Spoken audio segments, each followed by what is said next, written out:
بسم اللہ الرحمن الرحیم۔ السلام علیکم سامعین، امید ہے آپ سب خیریت سے ہوں گے۔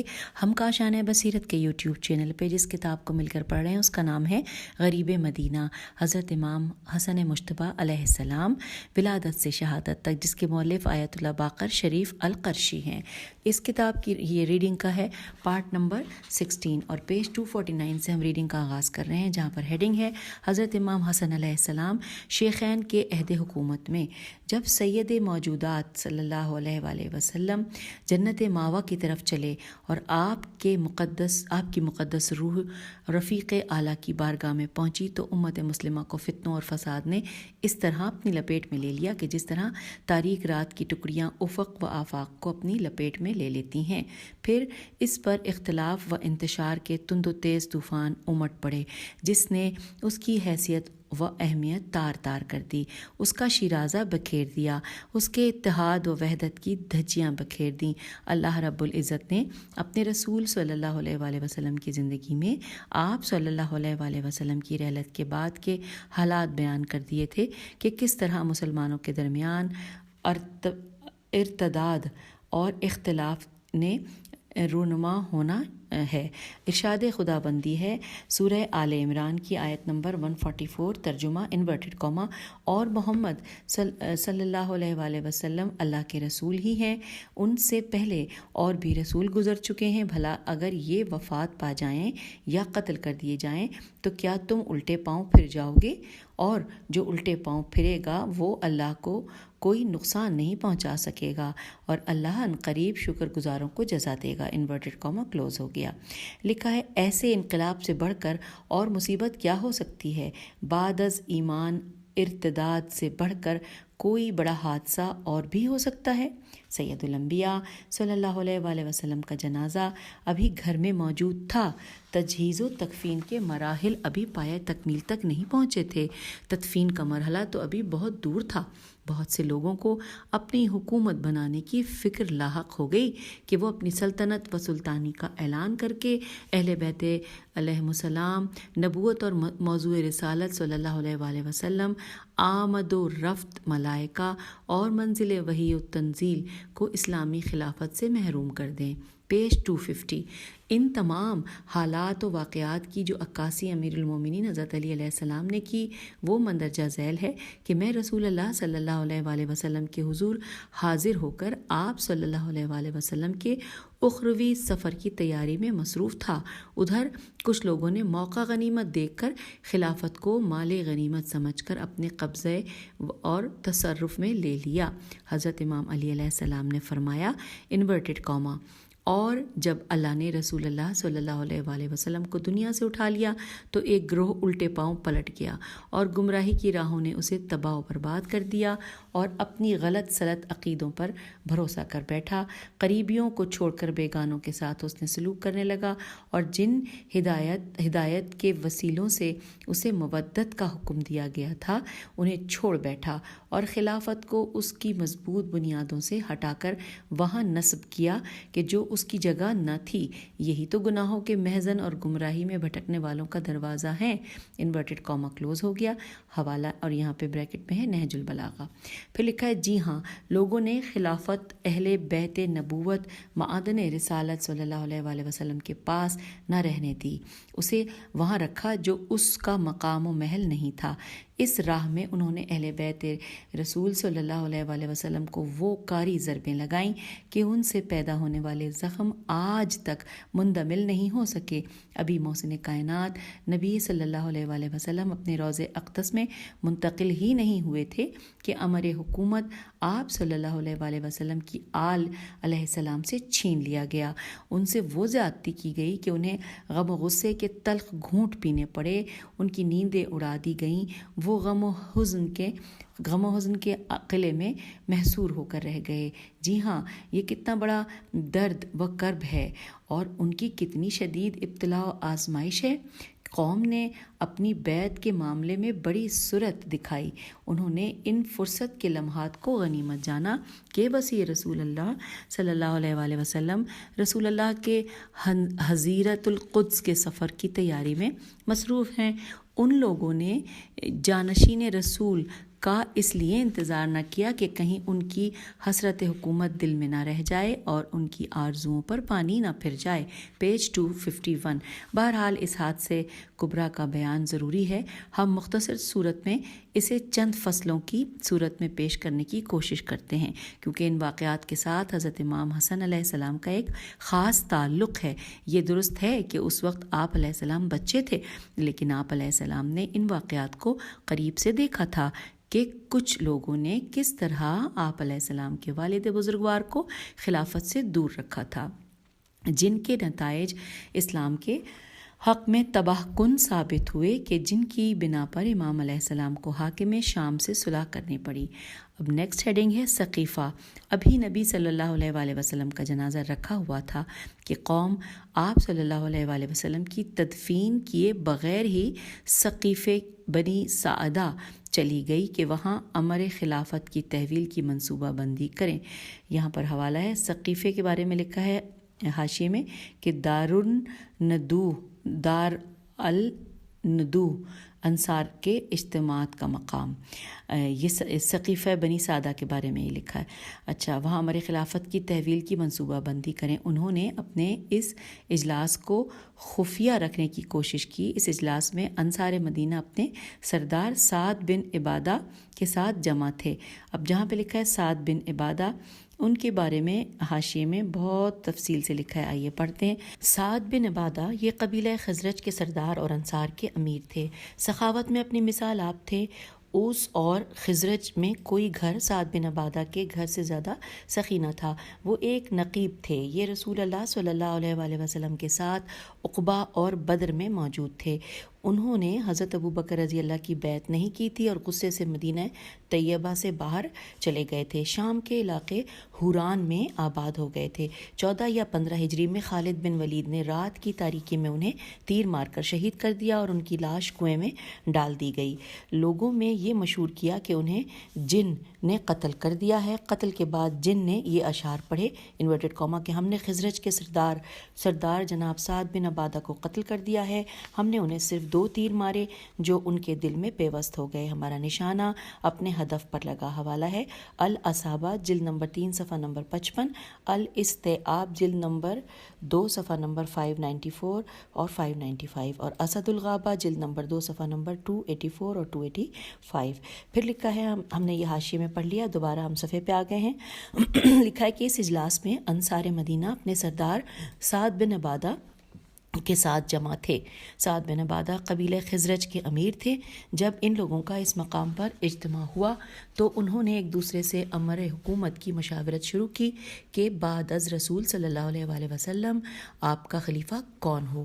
ہم آ گئے پیج 252 پر۔ جناب سعد بن عبادہ ان دنوں مریض تھے۔ انہوں نے سقیفے میں عوام سے خطاب کیا۔ مرض کی وجہ سے ان کی آواز اتنی دھیمی تھی کہ عوام ان کی بات نہیں سن سکتے تھے۔ وہ بولتے تھے تو لوگ ان کی بات لوگوں تک پہنچاتے تھے۔ انہوں نے کہا، غنیمت کا حصول نقصان و تاوان برداشت کرنے سے ہے۔ انصار وہ ہیں کہ جنہوں نے نبی صلی اللہ علیہ وآلہ وسلم کے دفاع میں جنگوں میں شرکت کی۔ اب حق حکومت و خلافت انہی کا ہے۔ اور اب یہاں پر سعد بن عبادہ کا خطاب ہے، آئیے مل کر ہم پڑھتے ہیں۔ لکھا ہے انورٹڈ کاما میں کہ اے گروہ انصار، تم دین میں وہ سبقت رکھتے ہو جو کسی دوسرے کو حاصل نہیں ہے۔ تمہیں اسلام میں وہ فضیلت حاصل ہے جو عرب میں کسی اور کو حاصل نہیں۔ رسول اکرم صلی اللہ علیہ وآلہ وسلم مکہ مکرمہ میں کچھ عرصے اپنی قوم کو تبلیغ و ابلاغ کرتے رہے کہ وہ بت پرستی چھوڑ کر خدائے واحد کی عبادت کریں، لیکن آپ صلی اللہ علیہ وآلہ وسلم کی قوم نے آپ کی اطاعت کرنے کے بجائے مخالفت کی۔ صرف چند لوگوں نے نبی صلی اللہ علیہ وآلہ وسلم کی دعوت پر لبیک کہی کہ جو اتنے کمزور تھے کہ وہ رسول اللہ صلی اللہ علیہ وآلہ وسلم اور خود اپنی مدد نہ کر سکے اور اللہ رب العزت کے دین کو غالب نہ کر سکے۔ آخر پروردگار عالم نے ارادہ کیا کہ کرامت و فضیلت تمہارے صحن میں پہنچے اور تم لوگ ان کی نعمت سے مستفید ہوں، اور تمہیں اپنی اور اپنے رسول صلی اللہ علیہ وآلہ وسلم کی اطاعت کا رزق عطا کیا تاکہ تم آپ صلی اللہ علیہ وآلہ وسلم اور ان کے اصحاب کا دفاع کرو، اللہ تعالیٰ کے دین کو سربلند کیا کرو، دین کے دشمنوں سے جنگ و جہاد کرو۔ تم لوگ رسول اللہ صلی اللہ علیہ وآلہ وسلم کے دشمن پر کوہ گراں ثابت ہوئے تھے، جس قدر تم نے نصرت کی کسی دوسرے نے نہیں کی، یہاں تک کہ دنیا عرب نے اللہ رب العزت کے آئین و دین کو تسلیم کر لیا۔ اطراف و اکناف کے لوگوں نے سر اطاعت خم کر دیا۔ اللہ رب العزت نے اپنے رسول صلی اللہ علیہ وآلہ وسلم کے لیے تمہارے ذریعے زمین کو زیر نگین کر دیا، اور تمہاری تلواروں سے عرب نے ان کے سامنے اپنی آنکھیں بچھا دیں۔ اب اللہ تعالیٰ نے اپنے رسول صلی اللہ علیہ وآلہ وسلم کو اپنے پاس بلا لیا ہے، اس حال میں کہ وہ تم سے بہت خوش اور راضی تھے، لہٰذا اب سب کے مقابلے میں تمہیں یہ حکومت اپنے قبضے میں کر لینی چاہیے، کیونکہ یہ صرف تمہارا حق ہے، کسی اور کا نہیں۔ انورٹڈ کاما، اور یہاں پہ سعد بن عباد کا خطاب ختم ہوا اور ہم پیج 253 پر آ گئے ہیں۔ جناب سعد بن عبادہ کی اس تقریر پر تمام حاضرین نے اپنی خوشنودی و پسندیدگی کا اظہار کیا اور کہا کہ تمہاری رائے درست اور پسندیدہ ہے، ہم اس سے انکار و اعراض نہیں کریں گے۔ ہم تمہیں امیر بناتے ہیں کیونکہ تم ہمارے مسلمہ سردار ہو اور تمام نیک مسلمانوں کی نگاہ میں مقبول ہو۔ حوالہ ہے تاریخ طبری، جلد نمبر 2، صفحہ نمبر 455 اور 456۔ لکھا ہے جی ہاں، جب انصار نے خزرج کے سردار کی تقریر سنی تو ان کے قلوب میں خلافت کے حصول کی رغبت پیدا ہوئی، لیکن یہاں کچھ تعجب خیز امور ہیں جن کا مرجع انصار مدینہ ہیں۔ علاوہ ازیں چند ایک سوال پیدا ہوتے ہیں جن کا جواب دینا ضروری ہے۔ نمبر 1، انصار اسلام کا ملجا و ماوا تھے۔ انصار اسلام کا ملجا و ماوا تھے، دوبارہ میں نے پڑھا ہے یہ جملہ۔ ملت اسلامیہ کے مضبوط بازو تھے، دین مبین کے حامی و ناصر تھے۔ پھر ان لوگوں نے خلافت کے حصول کے لیے اتنی تیزی کیوں دکھائی؟ کیا یہ لوگ غدیر خم میں امیر المومنین علیہ السلام کی بیعت کو بھول گئے تھے؟ رسول صلی اللہ علیہ وآلہ وسلم رسول اسلام کی وہ وصیت جو آپ صلی اللہ علیہ وآلہ وسلم نے اپنے اہل بیت علیہم السلام کے لیے کی تھی، ان سے انکار و اعراض کر بیٹھے تھے؟ دوسرا نمبر ہے، انصار نے ایک مخفی مقام پر خفیہ میٹنگ کا انتظام کیوں کیا تھا؟ نمبر 3، ان لوگوں نے اطرت طاہرہ علیہ السلام سے بیعت کرنے کے لیے مشاورت کیوں نہ کی تھی؟ کیا ان کی امر خلافت کے بارے میں رائے بدل گئی تھی؟ یہ سوال 3 ہیں جو کہ یہاں پہ بیان ہوئے، اور اب ہم آگے 254 پیج پر۔ لکھا ہے معلوم ہوتا ہے کہ انصار مہاجرین کبار، کاف بے الف رے، کبار کی منصوبہ بندی سے آشنا اور آگاہ تھے کہ انہوں نے کسی صورت امر خلافت امیر المومنین حضرت علی علیہ السلام کے ہاتھوں میں نہیں جانے دینا۔ اس بنیاد پر فیصلہ کیا گیا کہ وہ آبادی سے ہٹ کر خلوت میں امت کے لیے امیر کا انتخاب کر لے، اس لیے انہوں نے سعد بن عباد رضی اللہ کی خلافت کے لیے جلدی کی۔ اب نیکسٹ ہیڈنگ ہے ایک اور مہم۔ لکھا ہے جس دن سرکار دو عالم صلی اللہ علیہ وآلہ وسلم نے اس دنیا سے رخصت ہوئے اس دنیا سے رخصت ہوئے، اس دن حضرت ابو بکر رضی اللہ مدینہ طیبہ میں موجود نہیں تھے، وہ سلخ سین لام خے گئے ہوئے تھے۔ اس حوالے سے حاشیے میں تفصیل ہے۔ لکھا ہے سلخ ایک جگہ کا نام ہے جو مدینہ طیبہ سے 1 میل کے فاصلے پر ہے۔ ایک اور قول کے مطابق یہ جگہ مدینہ کے مضافات میں واقع ہے جو مدینہ سے 3 یا 4 میل دور ہے۔ حوالہ ہے القاموس المحیط، جلد نمبر 1، صفحہ نمبر 229۔ اچھا، وہ وہاں گئے ہوئے تھے حضرت، اب ہم نے حاشیہ پڑھ لیا، واپس آ گئے ہیں کہ وہ سلخ گئے ہوئے تھے۔ حضرت عمر رضی اللہ کو دھڑکا لگا کہ حضرت ابو بکر رضی اللہ موقع پر موجود نہیں ہیں، ان کی عدم موجودگی میں کوئی دوسرا خلیفہ بن جائے گا، تو انہوں نے اپنے تئیں منصوبہ بندی کی تاکہ بیعت کا معاملہ ان کے آنے تک معطل رہے اور لوگ ان کی گفتگو پر تبصرہ کرنے میں مصروف رہیں۔ انہوں نے تلوار ہاتھ میں لی اور بلند آواز کے ساتھ یہ گفتگو شروع کر دی، انورٹڈ کاما، منافقین کا خیال ہے کہ رسول اللہ صلی اللہ علیہ وآلہ وسلم موت سے ہمکنار ہو گئے ہیں، بخدا آپ صلی اللہ علیہ وآلہ وسلم موت سے دوچار نہیں ہوئے، بلکہ آپ حضرت موسیٰ علیہ السلام بن عمران علیہ السلام کی طرح اپنے پروردگار کی طرف چلے گئے ہیں۔ اللہ کی قسم آپ صلی اللہ علیہ وآلہ وسلم ہر صورت واپس آئیں گے۔ جب کسی نے آپ صلی اللہ علیہ وآلہ وسلم کی موت کی بات کی تو میں اس اس کے ہاتھ اور پاؤں کو قلم کر دوں گا، انورٹڈ کاما کلوز۔ وہ لوگوں میں آئے اور جس کسی نے رسول اللہ صلی اللہ علیہ وآلہ وسلم کی رحلت کی بات کی تو انہوں نے اسے ڈرایا دھمکایا کہ وہ دوبارہ ایسی بات نہ کرے۔ حوالہ ہے شرح نہج البلاغہ ابن ابی الحدید جلد نمبر 2 صفحہ نمبر 43۔ لوگ حیران و سرگردان تھے کہ حقیقت یہ ہے کہ رسول اسلام صلی اللہ علیہ وآلہ وسلم اپنے رفیق اعلیٰ کے پاس پہنچ بھی چکے ہیں اور ان کے سامنے آپ صلی اللہ علیہ وآلہ وسلم کی رحلت سے انکار کیا جا رہا ہے، پیج 255۔ جی ہاں، سید الانبیاء صلی اللہ علیہ وآلہ وسلم کی رحلت کو شکوک و شبہات میں ڈال دیا گیا۔ علاوہ ازیں لوگوں کے منہ دھمکیوں سے بند کر دیے گئے تاکہ حضرت ابوبکر رضی اللہ کی آمد تک بیعت کا معاملہ مؤخر رہے۔ جس نے نبی رحمت صلی اللہ علیہ وآلہ وسلم کی رحلت پر تعزیت پیش کی اسے دھمکی دی گئی کہ وہ اپنے الفاظ واپس لے ورنہ اس کے ہاتھ پاؤں کاٹ دیے جائیں گے۔ وہ اس طرح لوگوں پر چمکتے اور گرجتے رہے اور انہیں ڈراتے اور دھمکاتے رہے، یہاں تک کہ حضرت ابوبکر رضی اللہ وہاں پہنچے۔ انہوں نے انہیں آواز دی، وہ دونوں اکٹھے رسول اللہ صلی اللہ علیہ وآلہ وسلم کے گھر آئے۔ حضرت ابوبکر رضی اللہ نے رسول اللہ صلی اللہ علیہ وآلہ وسلم کے چہرہ انور سے چادر ہٹائی تو دیکھا کہ سرکار کونین صلی اللہ علیہ وآلہ وسلم اس دنیا سے رخصت ہو گئے ہیں، تو وہ فوراً لوگوں کے پاس آئے اور انہوں نے حضرت عمر رضی اللہ کے برعکس بات کی کہ جس نے لوگوں کو اور پریشان کر دیا، کیونکہ انہوں نے حضرت عمر رضی اللہ کی بات کی نفی کی تھی۔ انہوں نے لوگوں سے کہا، انورٹڈ کامائے لوگوں، جو شخص حضرت محمد صلی اللہ علیہ وآلہ وسلم کی عبادت کرتا تھا، محمد صلی اللہ علیہ وآلہ وسلم اس دنیا سے چلے گئے ہیں، اور جو اللہ کی عبادت کرتا تھا تو اللہ تعالیٰ زندہ ہے اور اسے موت نہیں آئے گی۔ پھر انہوں نے قرآن مجید کی اس آیت کی تلاوت کی جو کہ سورہ آل عمران کی آیت نمبر 144 ہے، انورٹڈ کاما، کہ اور محمد اللہ کے رسول ہیں، ان سے پہلے اور بھی رسول گزر چکے ہیں، بھلا اگر یہ وفات پا جائیں یا قتل کر دیے جائیں تو کیا تم الٹے پاؤں پھر جاؤ گے؟ اور جو الٹے پاؤں پھرے گا وہ اللہ کو کوئی نقصان نہیں پہنچا سکے گا اور اللہ عنقریب شکر گزاروں کو جزا دے گا۔ یہاں پر انورٹڈ کاما کلوز ہو گیا ہے۔ آیت سورہ آل عمران کی آیت 144 کا ہم نے ترجمہ پڑھ لیا۔ حاضرین نے جب حضرت ابوبکر رضی اللہ کی یہ بات سنی تو ان کا وہ شک یقین میں بدل گیا کہ جس کی کچھ دیر پہلے نشر و اشاعت کی گئی تھی کہ رسول اللہ صلی اللہ علیہ وآلہ وسلم موت سے ہمکنار نہیں ہوئے۔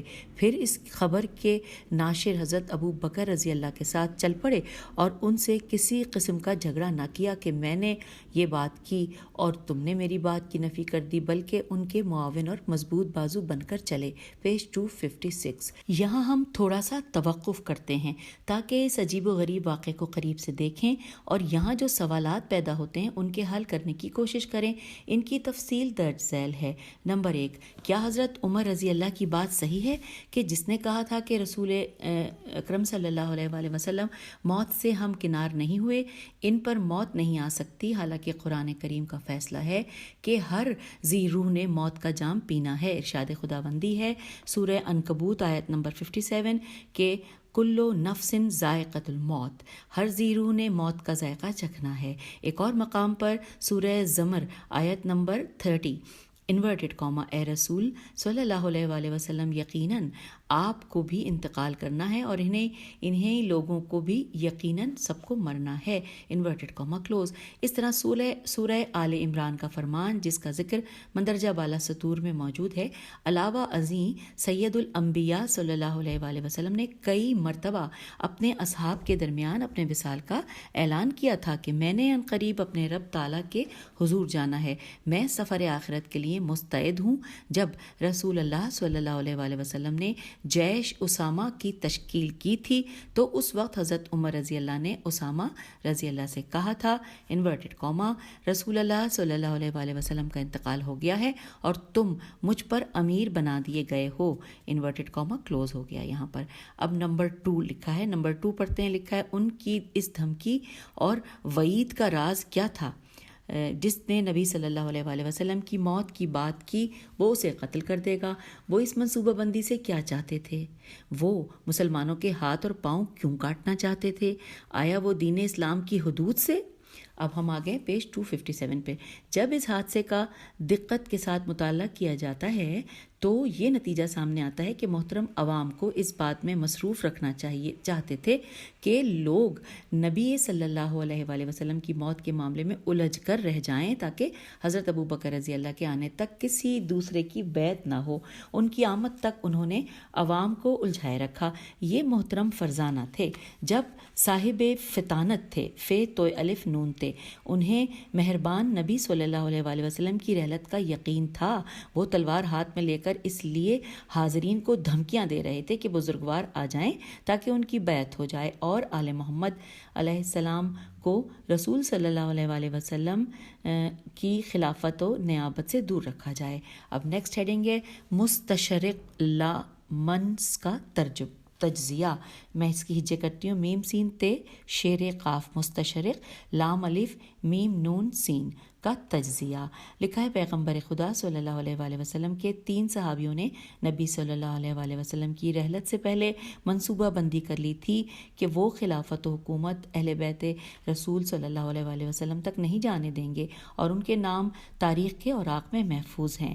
مستشرق محقق لکھتے ہیں کہ مذکورہ بالا اشخاص نے پیغمبر صلی اللہ علیہ وآلہ وسلم کی رحلت سے پہلے یہ ساری منصوبہ بندی کر رکھی تھی. ان کا یہ منصوبہ کوئی نیا نہیں تھا، انہوں نے پہلے ہی سے یہ زیر زمین تحریک چلا رکھی تھی. اس منصوبہ بندی کے بانی مذکورہ افراد تھے اور اس کے اعضاء کچھ اور لوگ تھے جن کا تعلق اندرون خانہ سے تھا.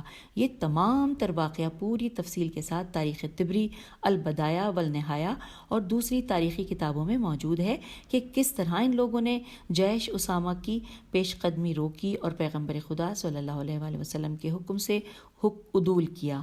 آپ صلی اللہ علیہ وآلہ وسلم کی رحلت کے بعد اپنے گوہر مقصود کو آسانی کے ساتھ پا لیا.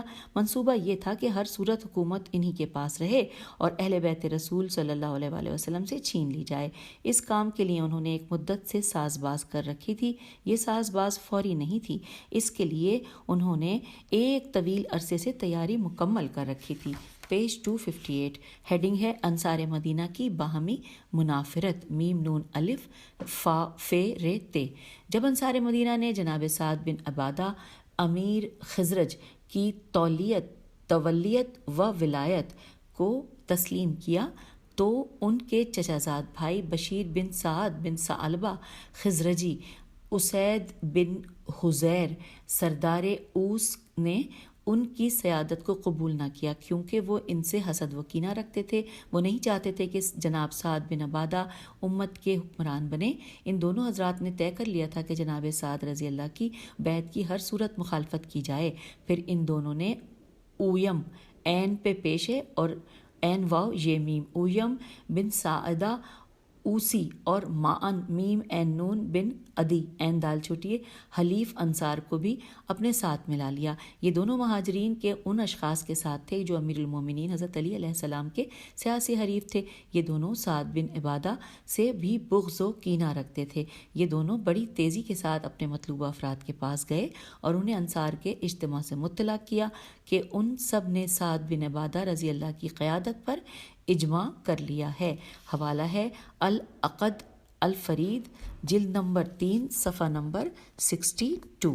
اس اطلاع پر حضرت ابوبکر رضی اللہ اور عمر رضی اللہ شتاب رو وہاں پہنچے. حضرت عمر رضی اللہ نے چاہا کہ وہ تقریر کریں مگر حضرت ابوبکر رضی اللہ نے انہیں روک دیا. ان دونوں کے ساتھ ابو عبیدہ جراح جیم رے الف ہے، ابو حذیفہ کے مولا سالم اور دوسرے مہاجرین بھی ان کے ساتھ تھے. اب جہاں پر یہ لکھا ہے کہ ابو عبیدہ جراح، یہاں پر حاشیے میں لکھا ہے کہ حوالہ دیا گیا ہے کہ تاریخ طبری جلد نمبر 3 صفحہ نمبر 208 میں ہمیں یہ ملے گا. پھر یہاں لکھا ہے کہ ان لوگوں کی آمد سے انصار پریشان ہو کر رہ گئے. حضرت ابوبکر رضی اللہ نے اپنی گفتگو کا آغاز کیا انورٹڈ کاما. ہم مہاجر ہیں جنہوں نے سب سے پہلے اسلام قبول کیا. ہم حسب کے لحاظ سے سب سے محترم و مکرم ہیں، گھروں کے لحاظ سے ایک امتیازی شان رکھتے ہیں، ہماری شخصیت سب سے احسن ہے، رسول اکرم صلی اللہ علیہ وآلہ وسلم کے قریبی ہیں. تم اسلام میں ہمارے برادر ہو اور دین کے امور میں شریک کار ہو. تم نے اسلام کی نصرت و حمایت کی، اللہ رب العزت تمہیں جزائے خیر دے. ہم امیر اور تمہارے ہم امیر اور تم ہمارے وزیر ہو۔ عرب میں قریش کے برابر کا کوئی قبیلہ نہیں ہے۔ اللہ تعالیٰ نے تمہارے مہاجر بھائیوں کو تم پر فضیلت دی ہے، تم ان کی برابری نہ کرو۔ میں قیادت و خلافت کے لیے ان دونوں آدمیوں کا نام پیش کرتا ہوں، یعنی عمر بن خطاب اور ابو عبیدہ جراح ہیں۔ میں ان میں سے کسی ایک کو چن لو۔ انورٹڈ کاما کلوز ہو گیا۔ حوالہ ہے عقد الفرید، جلد نمبر 3، صفحہ نمبر 62۔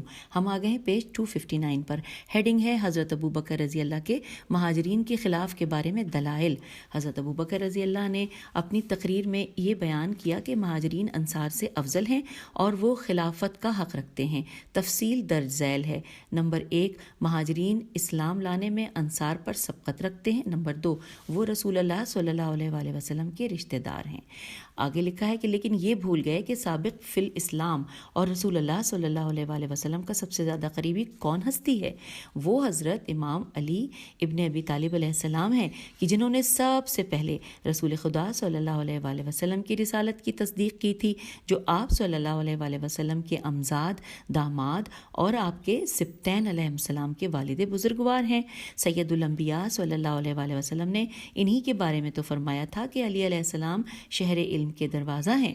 حضرت ابو بکر رضی اللہ نے ان پر ابو عبیدہ اور حضرت عمر رضی اللہ کو ترجیح دی کہ منصب خلافت ان میں سے کسی ایک کے سپرد کیا جائے۔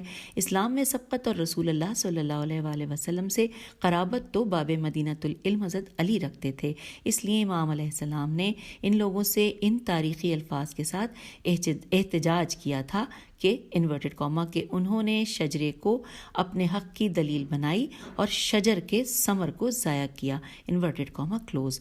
افصح العرب، الف فے صاد ہے، افصح العرب، امام علیہ السلام کا یہ قول کس قدر بھاری ہے اور یہ احتجاج کس قدر مدلل ہے۔ مہاجرین نے انصار کے سامنے یہی استدلال پیش کیا تھا کہ وہ نبی صلی اللہ علیہ وآلہ وسلم سے قرابت رکھتے ہیں، اس دلیل سے انہوں نے اپنا حق ثابت کیا، لیکن نبی صلی اللہ علیہ وآلہ وسلم کی اطرت، ذریت اور ودیت کو بھلا دیا تھا جو کتاب اللہ کا عدیل ہیں۔ امیر المومنین حضرت علی علیہ السلام نے حضرت ابو بکر رضی اللہ کے سامنے وہی استدلال رکھا کہ جو انہوں نے انصار کے سامنے رکھا تھا۔ ہم آ گئے ہیں پیج 260 پر، اور یہاں پہ عربی میں جو اشعار لکھے ہیں ساتھ استدلال کے حوالے سے اس کا ترجمہ پڑھتے ہیں۔ لکھا ہے انورٹڈ کاما میں کہ اگر تم شورا کے ذریعے لوگوں کے سیاہ و سفید کے مالک ہو گئے ہو تو یہ کیسے، جبکہ مشورہ دینے کے حقدار افراد غیر حاضر تھے، اور اگر قرابت کی وجہ سے تم اپنے حریف پر غالب آئے ہو تو پھر تمہارے علاوہ دوسرا نبی صلی اللہ علیہ وآلہ وسلم کا زیادہ حقدار اور ان سے زیادہ قریبی ہے۔ انورٹڈ کاما کلوز ہو گیا، اور یہ ہے حوالہ نہج البلاغہ کلمات قصار نمبر 190۔ اس کے بعد امام علیہ السلام نے قوم سے جو خطاب کیا وہ یہ ہے، انورٹڈ کاما کہ واللہ میں ہی سید الانبیاء صلی اللہ علیہ وآلہ وسلم کا بھائی ہوں، آپ صلی اللہ علیہ وآلہ وسلم کا ولی، ابن اور آپ صلی اللہ علیہ وآلہ وسلم کے علم کا وارث ہوں، بتائیں مجھ سے زیادہ کون حق خلافت رکھتا ہے۔ انورٹڈ کاما یہاں کلوز ہو گیا۔ حوالہ ہے شرح الاخبار جلد نمبر 2 صفحہ 164 اور الاستیعاب جلد نمبر 3 صفحہ نمبر 1417، اور پھر لکھا ہے الاصابہ جلد نمبر 6 صفحہ 121 اور اسد الغابہ جلد نمبر 4 صفحہ نمبر 382۔ اب آئیے آگے چلتے ہیں۔ لکھا ہے جی ہاں، قوم نے حضرت علی علیہ السلام کے حق سے عدول کیا، وہ آپ علیہ السلام کے تمام فضائل اور آپ علیہ السلام کی خدمات بھول گئے۔ رسول اللہ صلی اللہ علیہ وآلہ وسلم نے آپ کے حق میں جو وصیتیں کی تھیں ان سے غفلت برتی، اور امارت کے حصول میں انہیں رسول صلی اللہ علیہ وآلہ وسلم کی کوئی بات یاد ہی نہ رہی تھی۔ آئیے اگلی ہیڈنگ ہے حضرت ابو بکر کی بیعت، یہ مل کر پڑھتے ہیں۔ حضرت ابو بکر رضی اللہ نے جو ہی اپنی تقریر ختم کی تو حضرت عمر رضی اللہ اور ابو عبیدہ رضی اللہ کو خلافت کے لیے نامزد کیا، لیکن حضرت عمر رضی اللہ نے حضرت ابو بکر رضی اللہ سے کہا کہ اس منصب کے اہل آپ ہیں، ہم میں سے کوئی نہیں ہے کہ جو مقام رسول اللہ صلی اللہ علیہ وآلہ وسلم نے آپ کو دیا ہے اس سے مؤخر کرے۔ مقام غور ہے کہ اس منصب خلافت کے لیے کب رسول اللہ صلی اللہ علیہ وآلہ وسلم نے انہیں نامزد کیا تھا. یہاں پہ سوالیہ نشان ہے. سرکار دو عالم صلی اللہ علیہ وآلہ وسلم نے اپنی رحلت سے کچھ ہی دن پہلے ایک لشکر تشکیل دیا تھا جس کی امارت ایک نوجوان کو عطا کی تھی جس کا نام اسامہ تھا. ہم آگے پیج 261 پہ. ان سب احباب کو حکم دیا تھا کہ وہ سب اسامہ کی قیادت میں مدینہ طیبہ سے نکل کر ارض فلسطین میں جا کر اسلام کے دشمنوں سے جنگ کریں، لیکن انہوں نے جیش اسامہ سے اعراض کرتے ہوئے مدینہ منورہ میں رہائش اختیار کرنے کو ترجیح دی تھی. آخر کار حضرت ابو بکر رضی اللہ کی بیعت کا سلسلہ شروع ہو گیا. سب سے پہلے حضرت عمر رضی اللہ اور بشیر نے بیعت کی. ان کے بعد اس جماعت کے ارکان نے بیعت کی. اسید بن حزیر، الف پہ پیش ہے، سین یہ دال، بن حزیر ہے، ہے پہ پیش ہے، اور پھر زواد یہ حزیر، اور پھر لکھا ہے اویم، عین پہ پیش ہے، عین واو یہ میم، اویم بن سائدہ، معن میم عین نون، معن بن عدی، عین دال چھوٹی ہے، ابو عبیدہ بن جراح، ابو حذیفہ کے مولا سالم اور خالد بن ولید نے بیعت کی. پھر ان لوگوں نے عوام کو اپنے پاس بلایا کہ وہ حضرت ابو بکر رضی اللہ کی بیعت کریں. حضرت عمر رضی اللہ نے تازیانہ ہاتھ میں لیا اور لوگوں سے زبردستی بیعت کرانے لگے. اس دوران انصار نے اپنے سردار سعد بن عبادہ کے بارے میں انورٹڈ کاما میں ورڈ لکھا ہے کہ تم نے سعد کو قتل کر دیا. یہ ورڈ کہ تم نے سعد کو قتل کر دیا یہ انورٹڈ کاما میں ہے. میں دوبارہ سے جملہ پڑھتی ہوں کہ اس دوران انصار نے اپنے سردار سعد بن عبادہ کے بارے میں کہ تم نے سعد کو قتل کر دیا ہے. پھر ایک آواز بلند ہوئی، سعد رضی اللہ کو قتل کر دو، اللہ اسے قتل کرے کیونکہ وہ فتنہ و فساد ہے.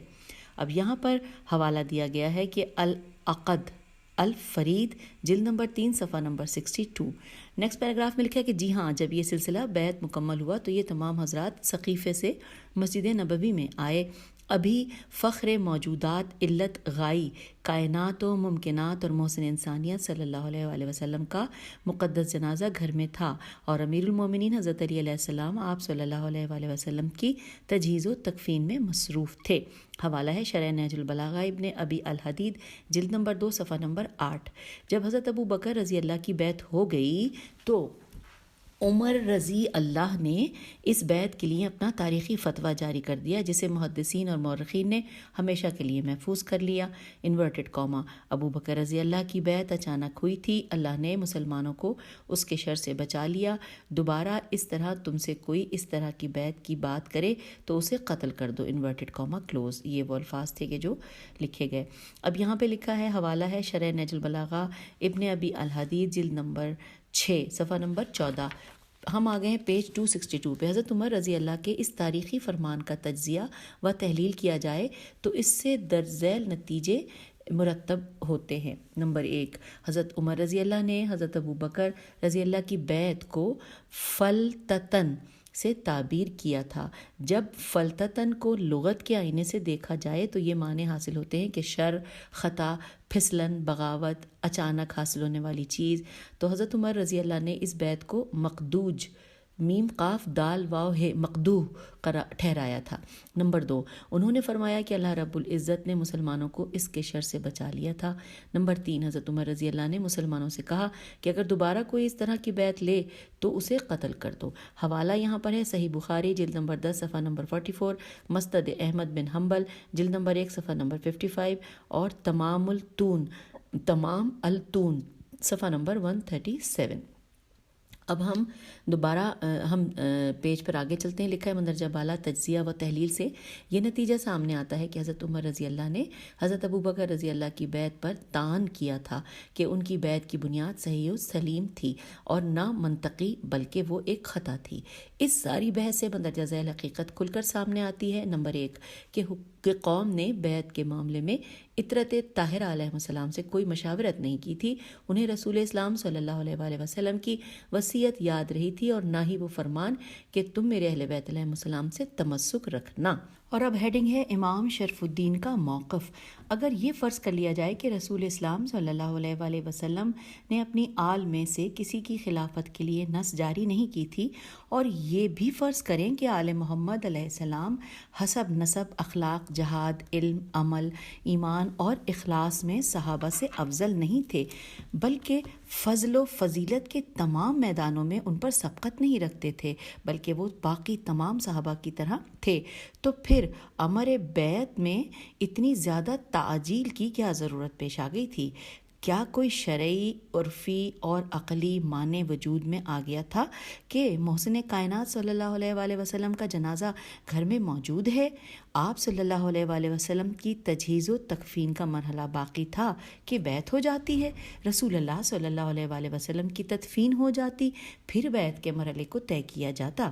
اگر ملک و ملت کا کوئی دفاعی مسئلہ تھا تو وقتی طور پر ایک کمیٹی بنا دی جاتی کہ جو دفاعی امور پر نگاہ رکھتی، پھر بعد میں خلیفہ بنا دیا جاتا۔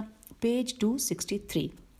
محسن کائنات صلی اللہ علیہ وآلہ وسلم کا جنازہ آپ صلی اللہ علیہ وآلہ وسلم کے گھر میں موجود تھا۔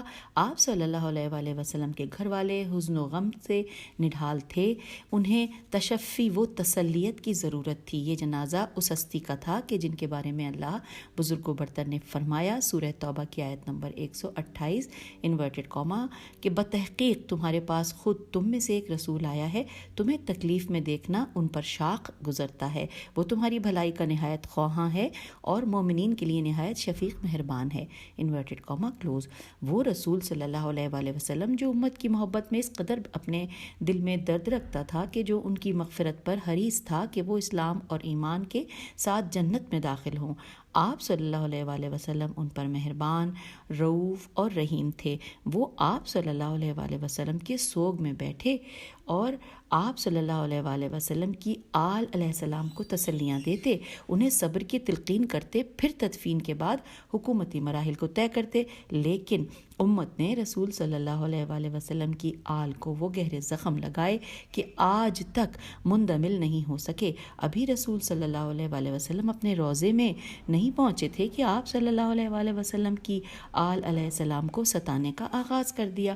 حوالہ ہے النص والا والاجتہاد، النص والاجتہاد، صفحہ نمبر 7۔ جی ہاں، سید الانبیاء کا مبارک جسم فرش موت پر رکھا تھا، ابھی آپ صلی اللہ علیہ وآلہ وسلم کا جسم مبارک قبر میں نہیں چھپا تھا کہ امت کو اپنی حکومت کی فکر پڑ گئی۔ انہوں نے اطرت رسول صلی اللہ علیہ وآلہ وسلم سے اعراض و انکار کر دیا تھا، ان کے حقوق ضائع کیے، ان کی میراث پر ہاتھ صاف کیے۔ اس دن سے لے کر آج تک رسول صلی اللہ علیہ وآلہ وسلم کی آل دکھوں، دردوں اور پریشانیوں سے دوچار ہے۔ ان کا مقدس خون گرایا گیا، عورتوں اور بچوں کو قیدی بنا کر در بدر پھرایا گیا۔ لوگوں نے رسول صلی اللہ علیہ وآلہ وسلم سے ان کی قرابت کا خیال تک نہ رکھا، حالانکہ رسول اکرم صلی اللہ علیہ وآلہ وسلم کی طرف سے ان کی محبت و مودت واجب تھی۔ ہم آ گئے ہیں پیج نمبر 264 پر، اور اب پہلے ہم نے جو پوائنٹ 1 پڑھا تھا کہ جس میں لکھا تھا کہ قوم نے بیعت کے معاملے میں اطرت طاہرہ سے کوئی مشاورت نہیں کی، اور اب یہاں پہ لکھا ہے نمبر 2 میں لکھا ہے کہ مذکورہ بیعت مسلمانوں کے ارباب بست و کشاد بے سین تے واو کاف شین الف دال کی مشاورت سے عمل میں نہیں لائی گئی تھی، جس کی بنیاد پر کہا جا سکتا تھا کہ یہ بیعت مسلمانوں کے اجماع کا نتیجہ ہے۔ قوم نے اسلام کے اس طبقے سے کوئی مشاورت نہیں کی تھی جن کی اسلامی خدمات مسلم تھیں، جنہوں نے اسلام کی خدمت میں اپنا تن من دھن سب کچھ قربان کر دیا تھا۔ انہیں اس بیعت کی اطلاع تک بھی نہیں دی گئی۔ جہاں خلافت کا انتخاب کیا گیا وہ جگہ مدینہ طیبہ سے دور تھی اور عام لوگوں سے مخفی تھی۔ عبد الوہاب نجار نون جیم الف رے کا کہنا ہے کہ جہاں تک سقیفے کی بیعت کی بات ہے، یہاں کی مشاورت نہایت ناقص تھی۔ معقول امر یہ تھا کہ تمام مسلمانوں کو اطلاع دی جاتی اور وہ ایک مقام پر جمع ہوتے، پھر ان کی رائے لی جاتی۔ حوالہ ہے الخلفاء الراشدون، صفحہ نمبر 16۔ آگے پڑھتے ہیں، لکھا جی ہاں، سقیفے میں حضرت امام علی علیہ السلام، ہاشمی اور دوسرے صحابہ کبار حاضر نہیں تھے، جیسے حضرت ابو ذر غفاری رضی اللہ، حضرت عمار یاسر رضی اللہ، حضرت ابی بن کعب رضی اللہ، زبیر رضی اللہ اور عتبہ رضی اللہ بن ابی لہب، حضرت عباس رضی اللہ وغیرہ۔ بہت سے انصار اور دوسرے اصحاب نے صاف صاف کہہ دیا تھا کہ وہ صرف حضرت علی علیہ السلام کی ہی بیعت کریں گے، اور یہ ہے حوالہ الکامل فی التاریخ، جلد نمبر 2 صفحہ نمبر 325۔ جی ہاں، جب صحابہ کبار اس انتخاب میں موجود ہی نہیں تھے، تو پھر اس بیعت کی مشروعیت میم شین رے واو این یہ تے کے بارے میں کیا کہا جا سکتا ہے؟ اب پوائنٹ نمبر 3 ہے کہ پھر یہ بیعت اس تازیانے کے زور پر وجود میں آئی کہ جو اس بزرگ کے ہاتھ میں تھا۔ لوگ آزاد نہیں تھے بلکہ دباؤ کا شکار تھے۔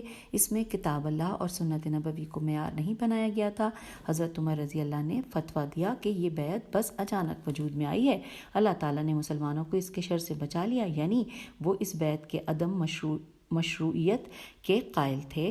انہوں نے حکم جاری کیا اگر آئندہ کوئی یہ کام کرے تو اسے قتل کر دو۔ سامعین، یوں پیج 264 پہ آپ سے اجازت چاہیں گے، اور اس کے بعد نیکسٹ ہم ریڈنگ میں ساتھ مل کر پڑھیں گے، جس کی ہیڈنگ ہے امیر المومنین علیہ السلام کا موقف۔ چلیے اب اجازت دیجیے، خدا حافظ۔